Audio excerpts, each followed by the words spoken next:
عاطف. يا لمسيت أنا ساهر وحالي مقدر، قلبي وجيه والراس يضرب صداعه، صبرت بس زاد الألم فيني يكثر، قلت اسعفوني قبل أموت يا جماعة. خلوني المشفى وقالوا تصبر، دخلت قسم المختبر والإشاعة، وإني بدكتورة لها حسن يسحر حنشفها والضغط خف ارتفاعه. قالت لي وش اسمك؟ عسى ما تراشر. جلست أنا صامت يجي نص ساعة. اسمي أنا. قالت تذكر اسمك أمين، قدني سألت الجماعة. قالت سعودي، قلت لا من أرض حمير. قالت سعودي، قلت من أرض حمير. قالت هلا ونعم بقوم الشجاعة. سألتها مسمش ومن أي بندر؟ قالت سعودية واسمي براعة. وش يوجعك؟ قلت الفؤاد قد تأثر. قالت أكيد الحب زاد التياعه. قلت الألم كله في الشق الأيسر، أشتي علاج ما عاد فيني مراعة. قالت فؤادك والهوى فيه صيدر، لابد نزرع قلب ثاني زراعة. فقلت يا جناه واليوم الأغبر، هذا كلامش صدق أم هو إشاعة؟ مفعل بقلبي بعد ما قد تغير، هذا فؤاد يا بنت مشوا بضاعة.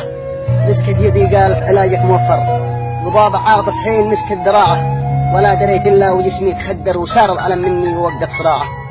ودخلتني بحر وانا في البر، عيونها ليزر قتلني شعاعه، هجوم قاتل قصف من كل محور، ما زاد قدر قلبي يجهز دفاعه. قالت أحبك، قلت الله أكبر، ويش أعجبش في صورتي يا براعة. قالت أحبك فوق ما نتصور، عجبني أخلاقك وحلوة الطباعة، وشعارك اللي قد ملت كل دفتر، وسمعتك في الفايسبوك والإذاعة. قصايدك عندي من العام مر، طبعتها في وسط قلبي طباعة، واليوم ربي باللقاء فيك قدر، أرجوك لا تحرم قلبي متاعه.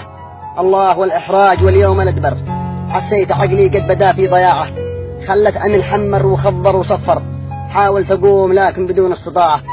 فقلت يا دكتورة قد القلب قرر، فقلت يا دكتورة هالقلب قرر، أعلنت لش حبي وسمعا وطاعة، أمين قدو في ذمتش وانت يخبر، أعطاه فؤاده لش وللحب باعه، وفي الأخير يا قلب عاطف تصبر، ودعتك اللي ما يخون الوداعة. والسلام عليكم ورحمة الله. أخوكم الشاعر أمين عاطف. 055 78 43